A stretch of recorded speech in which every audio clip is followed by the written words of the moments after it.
Hello friends. नमस्ते दोस्तों, हम पुस्तक द ग्रेट कंट्रोवर्सी के माध्यम से अपनी यात्रा जारी रख रहे हैं और इस हफ्ते हम पुनर्स्थापना के समय फ्रांस में भगवान के विश्वास पूर्वक लोगों पर केंद्रित हो रहे हैं।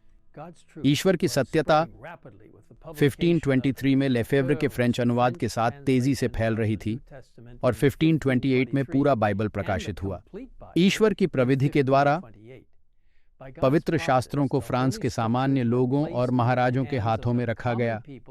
पुनर्जागरण में कितने लोग बदल रहे थे, इसे देखकर रोमन कलीसिया के नेताओं ने देश भर में खंभे स्थापित किए जहां विश्वास के लिए जीवित जलाए जाने वाले शहीदों को जलाया गया।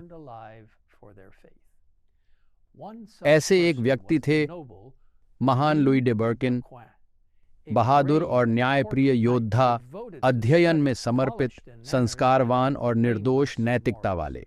वह विलियम फरेल की तरह रोमन सभा के मजबूत प्रोत्साहक थे और सुधारकों का अपमान करने वालों के प्रति विशेष नफरत रखते थे। हालांकि उन्हें भगवद गीता की ओर दिव्य रूप से प्रेरित किया गया था और उन्हें इसमें मिले विचारों से आश्चर्यचकित हुआ। परिवर्तित होने के बाद बर्किन ने अपने आप को पूरी तरह से सुधारक के कार्य को समर्पित कर दिया। उनके महान आदमी को उसकी प्रतिभा और वक्तृता, उसकी अदम्यता और योद्धा उत्साह और उसके दरबार में प्रभाव के लिए जाना जाता था, क्योंकि वह राजा के पसंदीदा थे।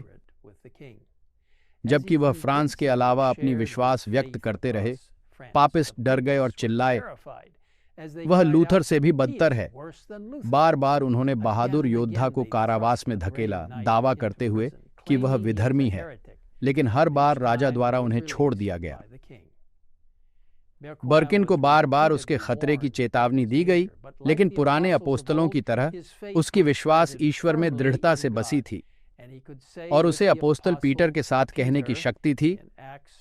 अध्याय 5 और छंद 19 में हमें मनुष्यों की बजाय ईश्वर की आज्ञा माननी चाहिए। उसे देश छोड़ने के लिए आग्रह करते हुए कायर और समय सेवी एरास्मस ने लिखा, तुम्हारे दुश्मनों का नाम लीजियन है। यदि तुम्हारा कारण यीशु मसीह के कारण से बेहतर होता है तो वे तुम्हें बर्बाद करने तक तुम्हें जाने नहीं देंगे। राजा की सुरक्षा पर ज्यादा भरोसा न करें। हर हाल में मुझे धर्मशास्त्र के अध्यापकों के साथ समझौता न करें। दुख की बात है, एरास्मस अपने सहयोगियों के बीच अपनी प्रतिष्ठा और स्थान की चिंता से अधिक परमेश्वर की सत्यता से चिंतित थे। लेकिन जैसे जैसे खतरा गहरा होता गया, बर्क्विन की उत्साहिता और मजबूत होती गई। उन्होंने न सिर्फ सत्य की रक्षा में खड़े होने का निश्चय किया, बल्कि गलती के खिलाफ भी हमला करने का फैसला किया। उनके सबसे कड़वे विरोधी पेरिस के महान विश्वविद्यालय के धार्मिक विभाग के प्रोफेसर थे, जो शहर और राष्ट्र में सर्वोच्च चर्च संबंधित अधिकारी थे। इन धर्मशास्त्र के डॉक्टरों के लेखन से उन्होंने 12 प्रस्ताव निकाले, जिन्हें उन्होंने सार्वजनिक रूप से बाइबल के विरुद्ध और हेरेटिकल घोषित किया। उन्होंने प्रस्तावित किया कि ये प्रोफेसर अपनी शिक्षाओं का बाइबल से बचाव करें और राजा से जज के रूप में कार्य करने की अपील की। राजा ने इस व्यवस्था को स्वीकार किया और विश्वविद्यालय के प्रोफेसरों को आदेश दिया कि मामले की रक्षा बाइबल के द्वारा करें। प्रोफेसरों को चिंता हुई, उन्हें यह नहीं पता था कि क्या करें।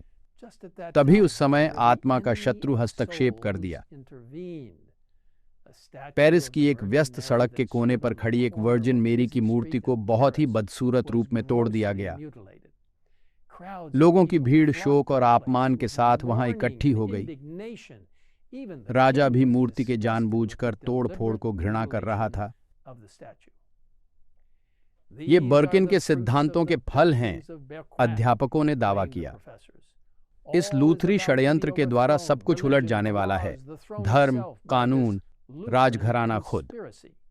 एक बार फिर से बर्किन को गिरफ्तार कर लिया गया। राजा ने कुछ समय के लिए पेरिस छोड़ दिया और महान योद्धा अपने दुश्मनों की दया पर छोड़ दी गई।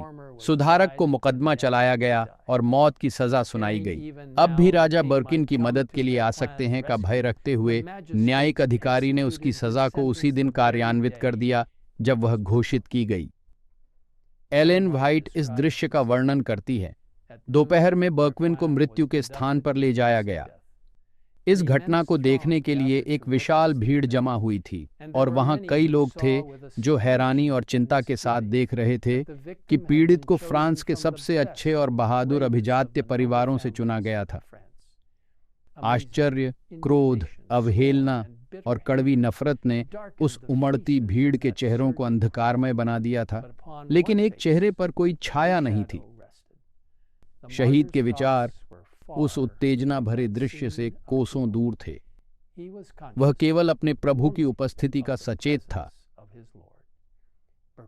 बर्कविन का चेहरा स्वर्ग की रोशनी और शांति से दमक रहा था। उच्च शहीद ने अपने सबसे अच्छे कपड़े पहने, एक वेलवेट का कपड़ा, एक सैटिन और डैमास्क का डबलेट और सोने की होज।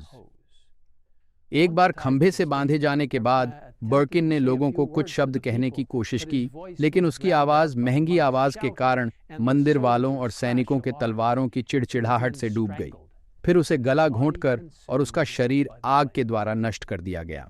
लेकिन फिर से शहीद का रक्त ईश्वर की सत्यता के साक्षी बना और उसकी प्रकाश की फैलाव को रोकने के लिए कुछ भी नहीं था जो आज हम तक आया है।